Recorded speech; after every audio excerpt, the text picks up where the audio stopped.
Welcome to For Honor. So I got to play this at E3, and this was the loadouts they allowed us to kind of choose from. When the game's released, you'll be able to customize the look of your warrior and the look of your weapon, along with selecting which weapon you want to have in your loadout as well. So you've seen this cutscene from E3, so I'm going to cut through most of it and get to the action. So this was all run on a PS4, and it looks absolutely spectacular. It looks really good. It very much reminds me of Rise when that came out on the Xbox One. The graphics look really good, and it has somewhat similar kind of feel to it because it's a melee combat game. Only one bad guy attacks you at a time, so it's kind of got that problem. But it's also got a bit more of a slightly in-depth combat system that'll work very good for multiplayer. And this is where I'd love to play this game as actually in multiplayer, because I think it'd be far more interesting. So I was running up here. There was a dev kind of standing next to me with a headset on, being able to talk to me while I was going along here and doing all this. And so I'm getting stuck in right away, killing these bad guys, enjoying this little attack on the beach. And the dev's like, actually, these guys are infinitely respawning, so you should go over to your right. That's where you should actually go. So I was like, alright. So I moved over here. Got a couple of bad guys to take on. Now, I think this game kind of rewards you for being slow, like taking your time.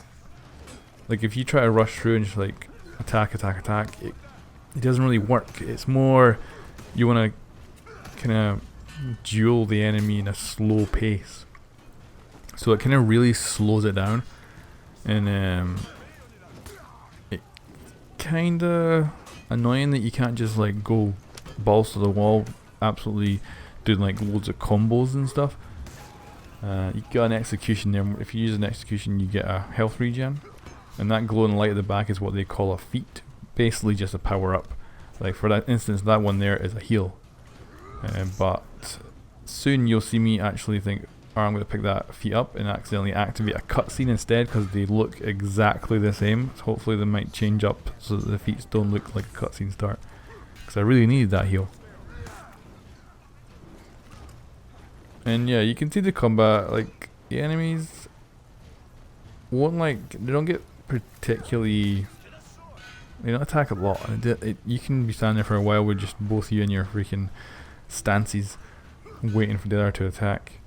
You can do a move which is a stance break or a kind of block break, which works. So yeah, you can see this is what starts the cutscene, and then behind or in front of me is what actually starts picks up a feat. And unfortunately, I was like, okay. I started a cutscene instead of picking up a feat. We'll skip through this cutscene as well, because you've already seen that from E3. So here is a feat. So this one is basically one that improves my attack. So you just equip it with a D-pad, and you can equip 2 at a time. Or you can have multiples of the same one if you want. And it's very linear like Rise, and you've got kind of parts of the world that you can interact with. So for instance, I'm going to push this guy onto the spike wall here and kill him with that. These little guys as well, they can be taken out with just one hit. So you have the big guys who are the ones you should really duel, and then you have the little guys who you can just absolutely massacre through without even targeting them. And in order to be in this kind of stance where you've got the defensive ability, you have to be holding down the button, which is really annoying. I wish that you could just have it a toggle. Like just toggle it on, toggle it off whenever you want. Because holding down the button is a right pain in the ass. So you can see I was really fun at spiking people in here. And you can do combos, you can do different things. You can do a light attack and a heavy attack, and if you use different variations of those attacks, you'll then get a combo. So you can see me take on the big guy here. I actually somehow managed to annihilate this guy really quick. And you can see I activated my power up as well, which is slowly draining away. But it's going to be activated for a while. And of course, got to put him on spikes, right? He's now dead. And again, you can see enemies come at you one at a time. So it's very much all about dueling. I'm very curious what it'll be like in multiplayer, because obviously in multiplayer you can't have dudes attacking one at a time. So you could have a whole different scenario, which I think would be great. So we'll cut forward again. So I think this is a great example of how many bad guys and good guys can actually be on screen at any one time. and it looks really nice, I gotta say. It just looks gorgeous, and I can't wait to play this on multiplayer one day. So yeah, these little guys, you can just like slice your way through them, no problem. They can't really put up any kind of defense. Even though they've got a shield, they can't really block any of your attacks, even light ones. And you can see here, I've got my back to these two guys. They're not even bothering to attack me. And even if they did, they'd barely do any damage.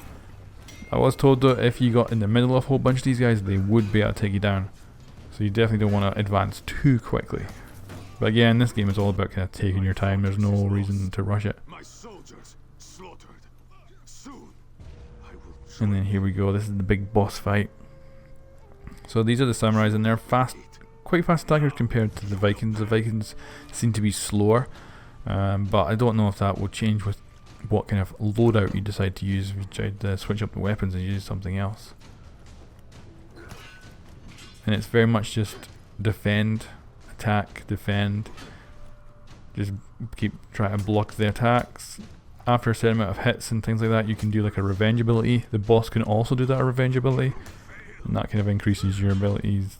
And of course, you've got feats around the map. You can see that heal behind them. So it's not too hard to kick his ass if you need to.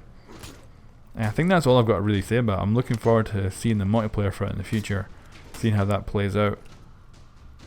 And I think that's really where its value is going to be, because if the multiplayer is really cool and fun to do, then it's probably going to be awesome. So what I'll do is I'll leave you now and let you watch the end of the boss fight.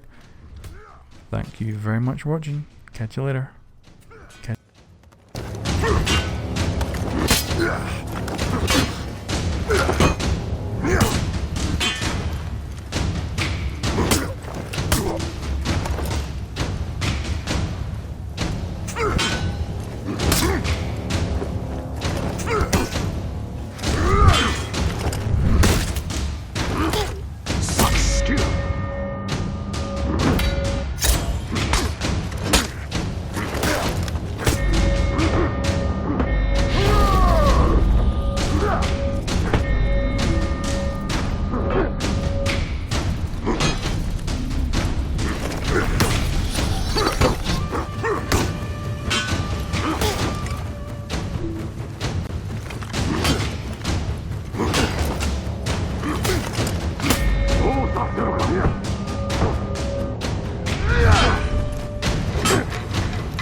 That raider showed us what Viking fury could do.